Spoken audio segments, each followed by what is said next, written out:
राज्यातलं राजकारण जनतेनं गांभीर्यानं घ्यावं का असा प्रश्न आता निर्माण झालाय।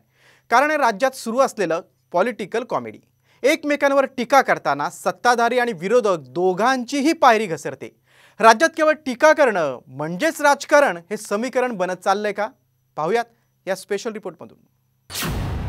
महाराष्ट्राचा राजकीय सुसंस्कृतपणा कुठे हरपला?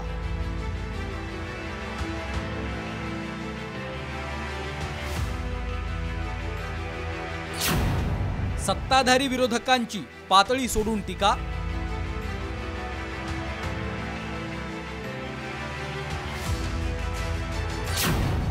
महाराष्ट्राच्या राजकारणात कॉमेडी पॉलिटिक्स,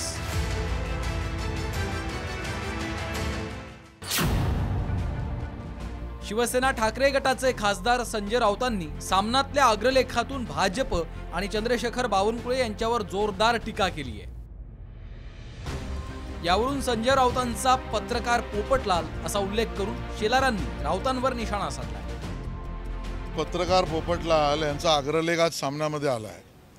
तो अग्रलेख आहे की अग्रलेख आहे याबद्दल सुद्धा मनात प्रश्न आहे। रोज सकाळी उठून बोलायचं, रात्री बसल्यावर लिहायचं। छोट्या पक्षाचं छोडा, तुमचा पक्ष एवढा छोटा झाला आहे की आता नॅनो गाडी बुक करा, राष्ट्रीय कार्यकारिणीला तुम्हाला नॅनो गाडी उपयोगी पडेल। भाजप प्रदेशाध्यक्ष चंद्रशेखर बावनकुळेंवर छोटे पक्ष संपवा असं वक्तव्य केल्याचा आरोप करण्यात आला होता। यावरून सामना अग्रलेखातून संजय राऊतांनी टीका केली। भाजप हा परावलंबी पक्ष बनला असून इतरांच्या उधार उसनवारीवर जगत आहे। ईडी आणि सीबीआयच्या कुबड्यांवर तो टिकून आहे। जे स्वतःच परावलंबी आहेत त्यांनी दुसऱ्यांना संपवण्याची बेताल भाषा करू नये। 2024च्या निवडणुकीनंतर इतर सगळे पक्ष शाबूत राहतील, पण फडणवीस बावनकुळ्यांचा भाजप महाराष्ट्रात राहील काय हाच प्रश्न आहे। उद्याचा काळ भाजपसाठी विषकाल आहे। बावनकुळे तुमच्या पक्षाला अतिदक्षता विभागात उपचारांसाठी नेण्याची तयारी करा असं संजय राऊतांनी अग्रलेखात लिहिलं। दरम्यान अग्रलेखातील परावलंबी शब्दावरून आशिष शेलार आणि संजय राऊतांमध्ये चांगलीच जुंपली आहे। या देशामध्ये 22च्या वर पक्ष एकत्र घेऊन, छोटे मोठे सगळे पक्ष एकत्र घेऊन त्यांना दिल्ली सुद्धा अटलजींनी आणि भाजपने दाखवली। आणि ज्या पक्षाला संजय राऊत बांधील आहे असं म्हणतात त्या उभाटाला सुद्धा, आताच्या उभाटाला, या बांडगुळांना, या बांडगुळ पक्षांना दिल्ली सुद्धा भाजपने दाखवले। ज्यांच्या मनात जे स्वतःच बांडगुळ आहेत, आता बरं हे बांडगुळ कोणाचे आहेत? हे बांडगुळ पवार आणि मिंदे गटाचे बांडगुळ आहेत। ही त्यांना लटकलेला भारतीय जनता पक्ष आहे। स्वतःच्या हिमतीवरती एवढी त्यांची जर भरोसा असता तर असे लहान लहान पक्ष फोडून अशी आघाडी बनवली नसती। अपवित्र।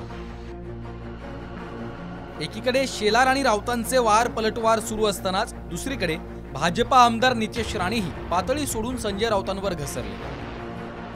संजय राजाराम राऊतला सांगेन, रात्रीची अगर 90 थोडी उतरली असेल तर तुम्ही रात्री बेरात्री आणि कालपासून कोणाकोणाला फोन हे संजय राजाराम राऊत लावत होते ना, ह्याचे जरा कॉल रेकॉर्ड बघायला पाहिजे। सत्ताधारी आणि विरोधी अशा दोन्ही गटातल्या नेत्यांकडून टीका टिप्पणी करताना मर्यादा ओलांडली जाते। दरम्यान राजकीय संस्कृती बिघडवायला भाजपच जबाबदार असल्याचा आरोप राऊतांनी केलाय।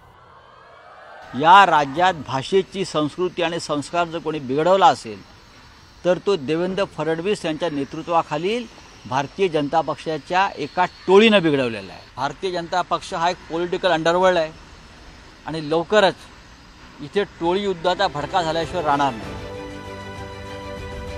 महाराष्ट्राची राजकीय संस्कृती कुणी बिघडवली यावरून देखील वेगळे वाद प्रतिवाद होतच राहतील, पण या वादांमुळे जनतेच्या मूळ प्रश्नांकडे दुर्लक्ष होतंय। आता सर्वसामान्य राजकारण्यांच्या कॉमेडी पॉलिटिक्सचा आनंद घेत राहणार की अशा नेत्यांना धडा शिकवणार हे पाहणं महत्त्वाचं ठरेल। ब्युरो रिपोर्ट, साम टीव्ही न्यूज।